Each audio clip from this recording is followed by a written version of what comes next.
And that's because I am deeply unsettled by the actions of the Trump administration during its first 100 days in office. And in particular, I am deeply, deeply nervous about the federal budget cuts that were proposed in his skinny budget. These would rip away billions of dollars from our students and from our teachers, eliminating critical programs that are opening up opportunities for kids across this country. And the reason we're going to do this is because we want to do something that the Trump administration and Secretary McMahon seem thus far uninterested in doing. And that is we're going to listen to teachers.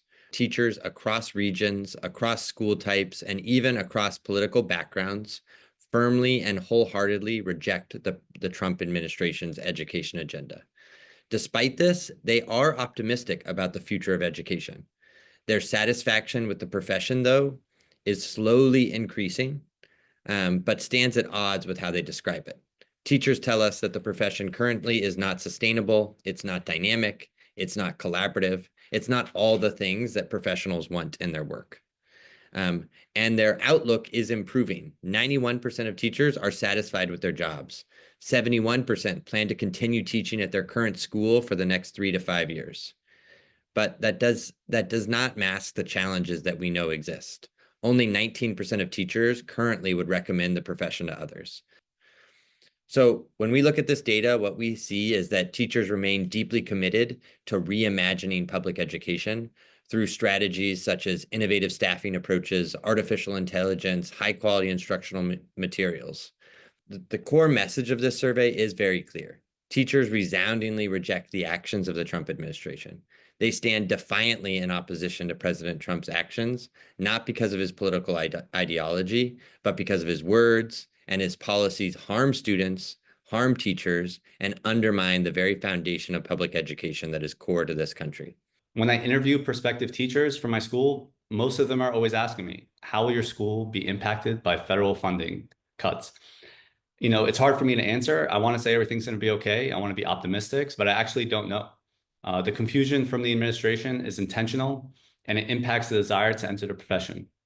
74% of teachers favor the guaranteed right of undocumented students to attend public schools, where legally they still have the right. However, recently, undocumented students have left our school to either return to their home country or go transfer out and go to a school closer to home because their parents are fearful of what might happen to them in the classroom or at a school building.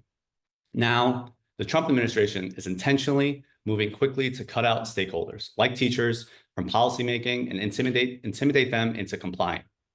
This administration talks a lot about getting rid of bureaucracy, like getting rid of the United States Department of Education, but sometimes things moving slowly is a good thing. Democracies are meant for people to share their perspectives before a decision's made, and leaders are able to effectively communicate decisions and the possible impacts. Educators are experts.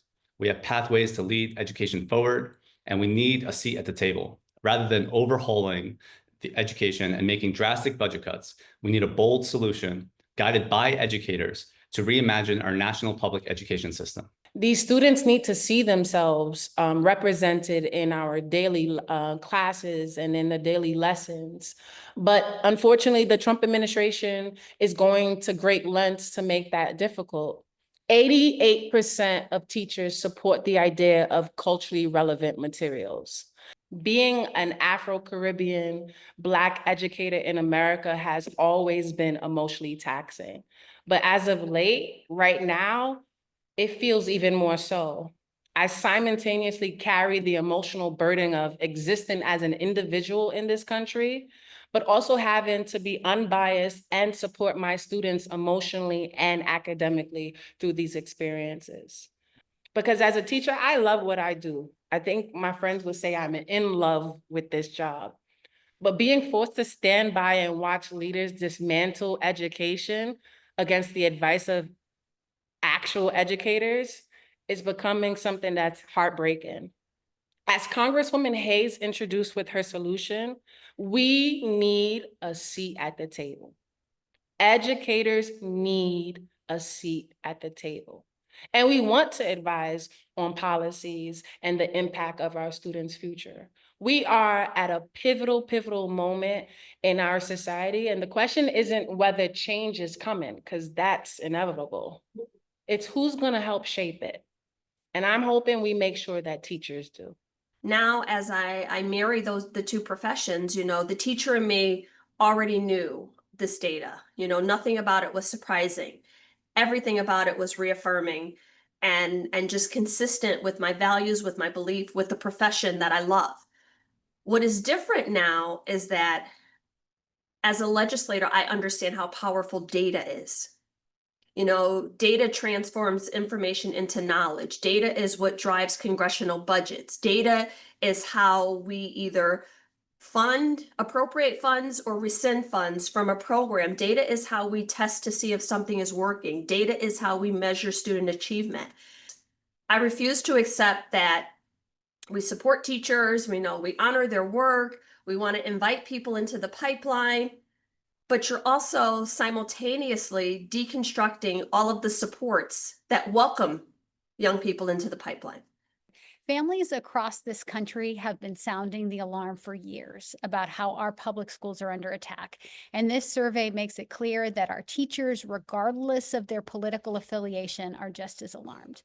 So teachers are speaking very clearly to us today. They're not interested in partisan agendas.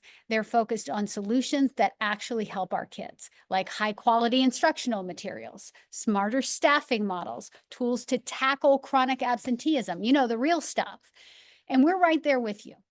Families want to work alongside teachers to reimagine public education in ways that truly serve every single student. And that is the work we should be doing together. And to Donald Trump and the Republican leadership, please stop playing politics with our kids' futures. Listen to teachers, listen to families, and let's get serious about policies that lift up our public schools, because our children cannot afford anything less. Is that educators reject the changes being proposed, but they do not reject change. They are not defending a status quo that is not serving them or their students, and they are ready and willing to stand and work with anybody. Legislators, education leaders, President Trump, Secretary McMahon, anybody that wants to work alongside teachers to shape a future that will reimagine education, not dismantle it, that will build pathways to opportunity for all kids in this country, that will honor and celebrate a truly noble profession. Teachers stand ready to work with those people.